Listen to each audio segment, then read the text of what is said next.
शशांक सिंह जी ये हाइट में भले छोटे हैं लेकिन वक्तृत्व शैली में और ज्ञान में बड़े हैं। ये भी हम देखते हैं प्रसन्न मुद्रा में रहते हैं हमेशा। ऐसे विद्वान हैं पंडित श्री शशांक सिंह जी जो कि प्रमेय रत्नमाला का दार्शनिक परिशीलन विषय पर अपना लेख प्रस्तुत करेंगे, जिसमें मैंने मुख्य बिंदु बनाए हुए प्रस्तावना, प्रमेय रत्नमाला कार्य एवं भारतीय दर्शन, प्रमेय रत्नमाला का तुलनात्मक अध्ययन, उपसंहार एवं परिशिष्ट।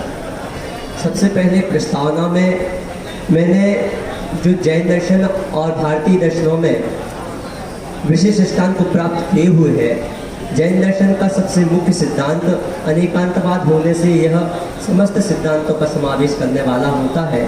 इस प्रकार से अनेकांतवाद आदि को बताकर जो परीक्षामुख ग्रंथ की टीका है इसके बारे में बता करके प्रमेय रत्नमाला का परिचय यहाँ दिया है।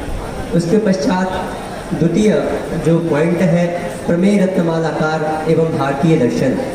प्रमेय रत्नमालाकार के कर्ता प्रत्येक दर्शन के ज्ञाता थे।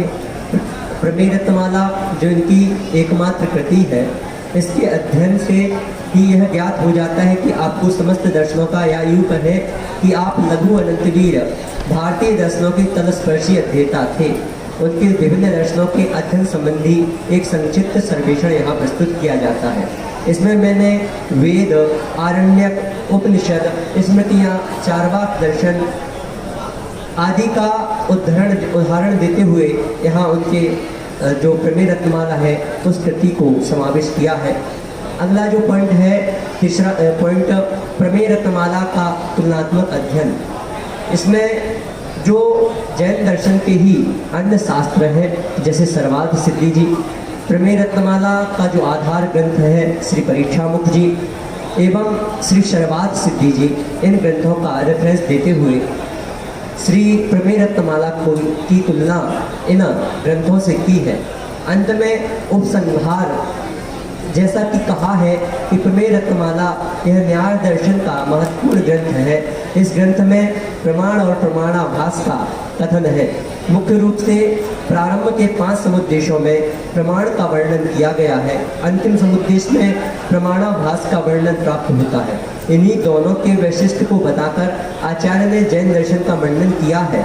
जहाँ प्रथम समुद्देश में प्रमाण की परिभाषा बताई है, वहीं अंतिम और 6वें समुद्देश में प्रमाणाभास की परिभाषा बताई और कहा अस्वसंविदित गृहीतार्थ दर्शन संसादयः प्रमाणाभाषा, अर्थात अस्वसंविदित गृहीतार्थ दर्शन और संशयादित प्रमाणाभास है। इस प्रकार से मात्र प्रमाण और प्रमाणाभास के द्वारा आचार्य ने स्वमंडन किया है। मैंने कहीं पढ़ा था कि दर्शन या न्याय शास्त्र जो है यह स्वमंडन के लिए होते हैं, परखंडन के लिए नहीं। इस प्रकार से मात्र